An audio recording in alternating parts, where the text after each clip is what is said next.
Are you looking for a place to be? I mean, obviously you're in a place right now.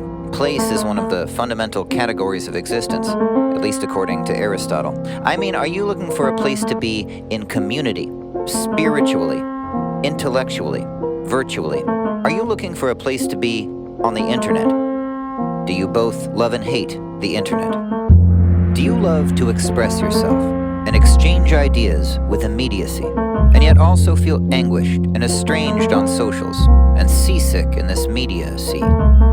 Do you love to teach and learn information, and yet kind of feel like institutional education kills the spirit with the letter of accreditation and turns humanities into alienation? Do you grok what I'm saying? And would you be interested to hear more?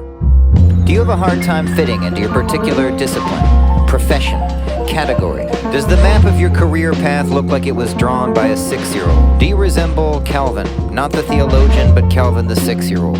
Are your interests and actions and uses of your time not determined by what gets your post the most likes or earns you the most dime, but what actually preoccupies your ever-restless mind? Are you curious? And you sometimes wonder if there's some sort of sustainable home or suitable description for someone with your particular mix of not fitting inness and curiosity and care.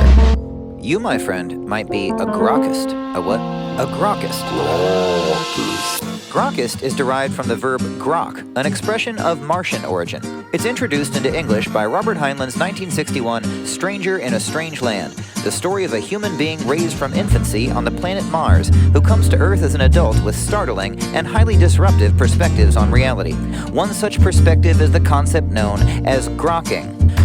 Grokking. To grok is to understand something in its fullness, to know it empathetically, to grasp and embrace it in its complex totality, to know it in a way that the knower and the known, in a sense, become one, to love, to care, to feel, to see, to understand something as a concrete experience, not just a mere fact or abstract commodity, to really get that thing, if you grok what I mean. Being a grokkist is the opposite of fitting in boxes. It's the consciousness that all that we've been taught of and brought up with is in common sense, so grok it. Break the constructs with confidence. Strangers in a strange context. It's bottomless, got it yet? A grokkist is someone who leads with curiosity.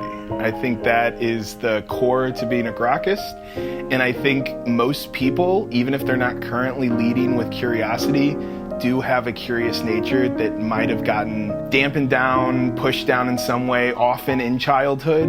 Grokkist enables me to identify with a state of being instead of a state of doing. The social problem that grokkist is ostensibly solving is the oppressive need to identify with a specific career as a measure of one's value in one's community or in society at large. So what are we actually doing?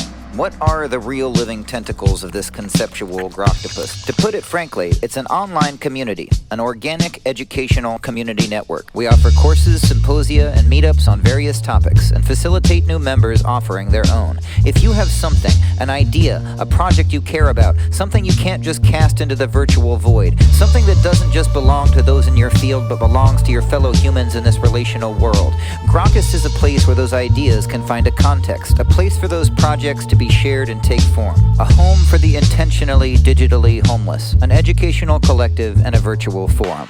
It has nothing in particular to do with the AI chatbot that derives its name from the same Martian verb, except insofar as it or any intelligence does in fact actually grok, and insofar as anyone groks, we grok that they grok. There's so many attachments and so many philosophies and ways of being in communities that I want to be a part of.